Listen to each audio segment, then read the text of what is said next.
โอ้สวงสดๆอยู่วังกุม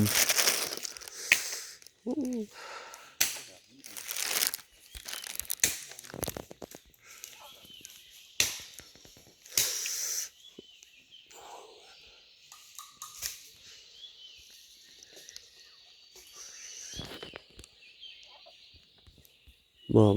ไอ้น้ำมันขึ้นบ่อุ่นดอกน้ำแบบนี้บ่อุ่นเย็น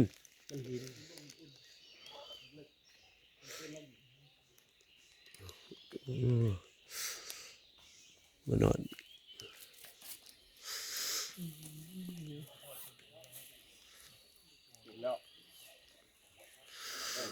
ตอนนี้หมอกควัน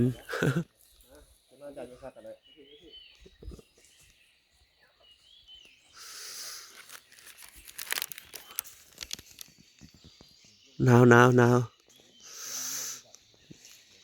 เติมโมโหว่าจากองศา11 12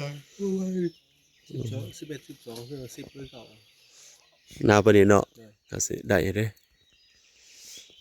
แต่ว่ามือถือเฮาบ่มีอินเทอร์เน็ตมันอัปเดตบ่ได้ สิอาบน้ำอยู่นี่สิอาบน้ำอยู่ เดี๋ยวจุดจัดบ่ได้อาบเลย